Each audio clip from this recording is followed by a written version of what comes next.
दोस्तों आज की इस वीडियो के माध्यम से हम लोग बात करेंगे यूपीआई के बारे में। जैसे फोन पे, गूगल पे वगैरह हो गया, आज के डेट में देखा जाए तो आप लोग सभी जानते हैं कि इंडिया में लगभग 90% ऐसे लोग हैं जो यूपीआई का यूज करते हैं और 10% ही आपको ऐसे लोग मिलेंगे जो पुराने ज़माने का है, जो अभी यूपीआई के बारे में उसको जानकारी भी नहीं है। तो इसी तरह से देखा गया तो कम से कम इंडिया में 90% ऐसे लोग हैं जो फ़ोन पे या फिर गूगल पे यानी कोई भी यूपीआई को यूज करते हैं और 10% ही आपको ऐसे लोग मिलेंगे जो यूपीआई के बारे में नहीं जानते हैं। और काफ़ी हम लोगों को ये आसान भी लगता है क्योंकि आज के डेट में देखा जाए तो कोई भी अगर शॉपिंग करने के लिए आते हैं, चाहे उसको कपड़ा लेना हो या फिर सब्जी लेना हो या कोई फल फ्रूट लेना हो, यानी कोई भी चीज़ उसको लेना हो तो उसके पास एक एंड्रॉयड मोबाइल होना चाहिए। अगर उसका सेविंग अकाउंट में अमाउंट है और ऑलरेडी अपना यूपीआई वो बना के रखा है तो एक एंड्रॉयड मोबाइल के माध्यम से वो सभी चीज़ को खरीद सकता है। लेकिन यहाँ गवर्नमेंट की ओर से एक नया अपडेट को जारी किया गया है कि अगर आप यूपीआई के माध्यम से, चाहे वो फोन पे हो चाहे वो गूगल पे हो,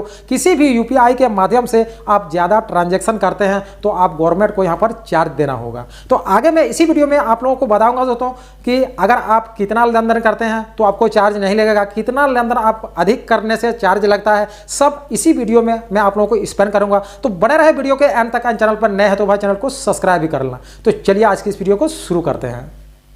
दोस्तों सबसे पहले मैं आप लोगों को यहाँ पर बताना चाहूँगा कि यूपीआई का फुल फॉर्म होता क्या है। तो यूपीआई का full form unified payment of interface, जिसको national payment corporation of India यानी एनपीसीआई ने इंडिया में 11 अप्रैल 2016 को लॉन्च कर दिया था। यानी 11 अप्रैल 2016 से ही यहाँ पर आम पब्लिक लोग यूज करने लगे थे। यानी 11 अप्रैल 2016 को ही पब्लिक को यूज करने के लिए ये सिस्टम दे दिया गया था। जहाँ पर हम लोग देख सकते हैं दोस्तों कि 11 अप्रैल 2016 के पहले अगर किसी भी चीज़ को हम लोगों को लेना होता था, खरीदारी करना होता था या फिर किसी को पैसा ट्रांजैक्शन करना होता था तो हम लोग किसी बैंक के माध्यम से पैसे को भेज सकते थे। लेकिन उसी चीज़ को अगर आज के डेट में देखा जाए तो बहुत ही आसान तरीके से सिर्फ हम लोग का एंड्रॉयड फ़ोन अगर हाथ में है तो कहीं भी हम लोग अमाउंट को ट्रांजैक्शन कर सकते हैं, यानी पैसे को भेज सकते हैं। या फिर अगर किसी चीज़ का खरीदारी भी करना है तो हम लोग फ़ोन पे या फिर गूगल पे के माध्यम से वहाँ पर पे कर देते हैं। लेकिन अगर 2016 के पहले बात किया जाए तो अगर हमारा पॉकेट में जितना पैसा होता था उतना तक का ही हम खरीदारी कर सकते थे। अगर हमको ज्यादा कुछ खरीदारी करने का रहता था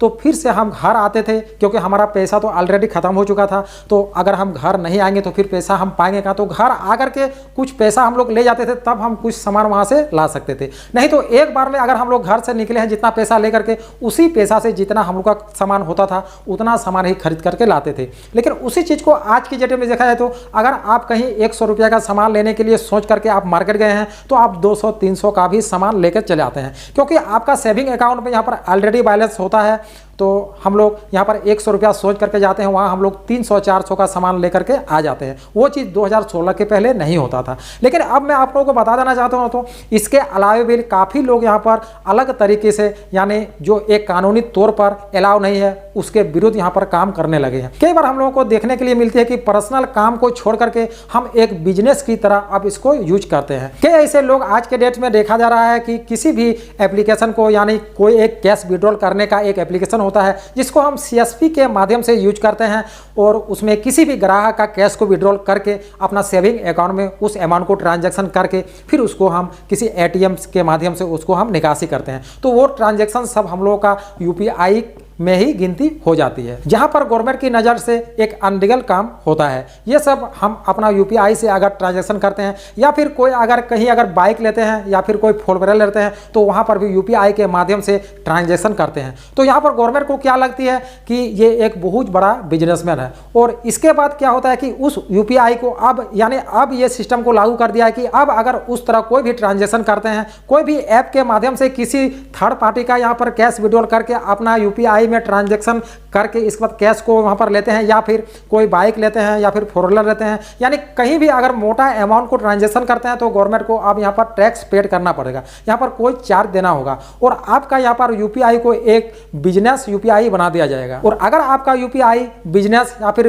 व्यापार में यहाँ पर कन्वर्ट कर दिया जाता है तो फिर आपको गवर्नमेंट को यहाँ पर चार्ज देना होता है। तो अगर आप इस तरह करते हैं दोस्तों तो अभी भी ये काम को आप बंद कर दीजिए। यानी जिस तरह से एक यूपीआई में एक दिन में 1 लाख का ट्रांजैक्शन होता है। अगर आप 1 लाख करके यहाँ पर ट्रांजैक्शन यहाँ पर दिखाते हैं तो फिर आपको गवर्नमेंट को यहाँ पर चार्ज देना पड़ता है, क्योंकि कई ऐसे लोग हैं जो सोच रहे हैं कि मेरा अगर कोई अलग अलग बैंकों में कई मल्टीप्लाई यहाँ पर मेरा सेविंग अकाउंट ओपनिंग किया हुआ है और उसको अगर हम यूज कर रहे हैं, या फिर आप सभी घर के फैमिली का अगर आप सेविंग अकाउंट को आप खुद से यूज कर रहे हैं, तो आप सोचते होंगे कि हम 5 अगर अकाउंट है तो पांचों अकाउंट से हम ट्रांजैक्शन करते हैं तो गवर्नमेंट को क्या पता है। लेकिन आपको ये जानकारी होना चाहिए तो कि जब भी आप एक बैंक हो चाहे 10 बैंकों में आप अपना अकाउंट को ओपनिंग करके रखें तो सभी जगह आप एक ही आधार कार्ड या पैन कार्ड दिए हुए हैं, तो उसी से गवर्नमेंट यहाँ पर पता लगा लेती है कि आप कितना ट्रांजैक्शन कर रहे हैं। आपका यहाँ पर जितना भी बैंक अकाउंट है उससे कोई मतलब नहीं है, यानी आपका आधार कार्ड पैन कार्ड तो एक ही है, उसी से ट्रांजैक्शन यहाँ पर देख लिया जाता है।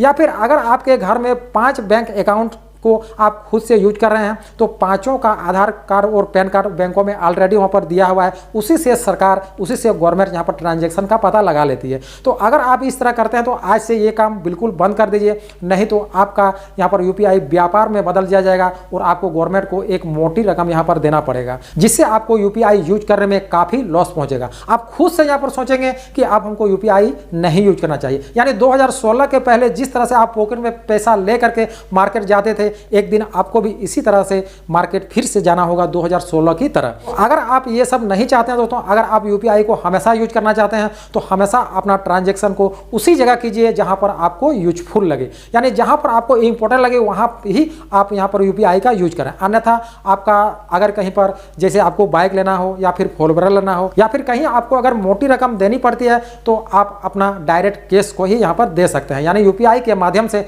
आप पेमेंट नहीं करना है। तो यही एक गवर्नमेंट का नया अपडेट था दोस्तों, जिसको मैं आप लोगों तक शेयर कर दिया। तो अगर ये वीडियो आप लोगों को पसंद आया तो वीडियो के माध्यम से कुछ सीखने के लिए मिली है तो वीडियो को एक लाइक कर देना है, चैनल पर नए तो चैनल को सब्सक्राइब भी करना है। नीचे कमेंट सेक्शन में जाकर के आप लोग बताएं दोस्तों कि कितने लोग यहाँ फोन पे यूपीआई को यूज करते हैं और कितने लोग मोटी रकम को यहाँ पर ट्रांजेक्शन करते हैं, कितने लोग यहाँ पर कम यानी जितना यूज करने का है उतना रकम को ट्रांजेक्शन करते हैं। कमेंट बॉक्स में जरूर कमेंट करके बताएं। तो मिलते हैं दोस्तों कोई नई वीडियो में, तब तक के लिए जय हिंद, वंदे मातरम।